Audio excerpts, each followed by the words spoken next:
In this lesson, you will be able to describe the different characteristics of West African and Asian empires up to 1750, including the Mali Empire, the Mughal Empire, and the Ottoman Empire.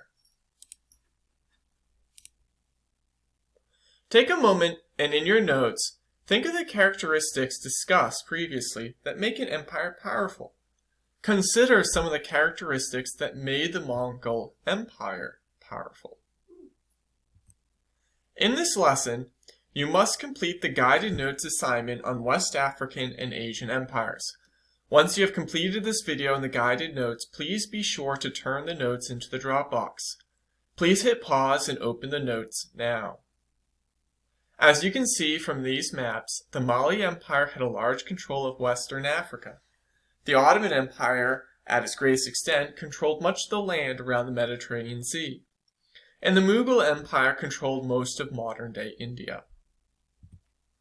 Mali was a major empire of West Africa from 1240 to 1645. Mansa Musa is the most famous ruler of the Mali Empire. He led the empire from 1312 until his death in 1337. Mansa Musa is considered one of the richest people in history. Mansa Musa was also a devout Muslim, and as part of his faith he took a pilgrimage to Mecca in the Middle East. Along the way, Mansa Musa donated much money to the people of the cities.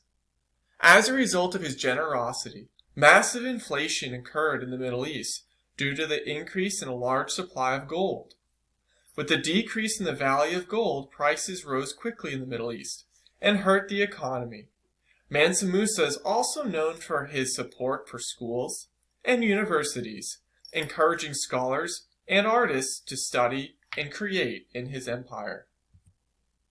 Another major empire before 1750 was the Mughal Empire, known for its use of gunpowder in warfare and its period of religious freedom.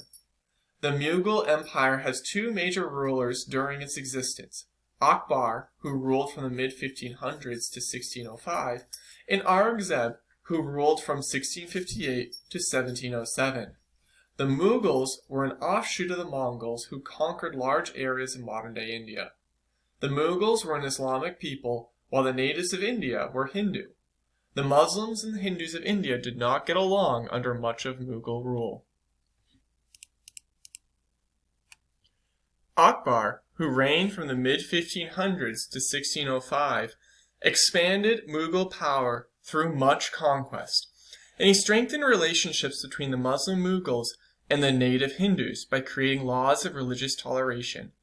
Although Akbar may be remembered for his toleration of Hinduism, he did not show mercy to those who did not accept his power, as he expected obedience from conquered regions. Akbar is further known for increasing the efficiency of his kingdom by reforming the army and the civil service, public government jobs. Aurangzeb, who ruled from 1658 to 1701, was another powerful ruler of the Mughals. He was a zealous follower of Islam and is infamous for removing religious toleration of the Hindus and increasing the strains felt between Hindus and Muslims in the Indian subcontinent that still remain today. Hindus were made subordinate to Muslims and required Hindus to pay a tax on their religion. During this time, Aurangzeb continued to increase the power of the Mughals and expand the areas of control of the Mughals. However, towards the end of his reign, Aurangzeb started running low on money and started losing some of the northern regions of India. The Ottoman Empire, which existed from 1299 until its collapse just after World War I in 1922, is known for its control over the regions in the Middle East. Its religious freedom, use of gunpowder in warfare, and its intellectual advancement. The Ottoman Empire came to the forefront of Eurasian and African power with its conquest of Constantinople in 1453, which ended the Byzantine Empire of Europe. Although the Ottoman Empire was Islamic, it protected other religions, specifically Christianity and Judaism. Modern advances seen today were made by the Ottoman Empire, such as a progressive tax, in which the rich are taxed more than the poor, and no one is exempt from the law. Furthermore, the Ottoman Empire was a center for art, science, and medicine, and brought ideas from many parts of Asia and Africa due to its central location in the Middle East and trade along the Mediterranean Sea and the Silk Road.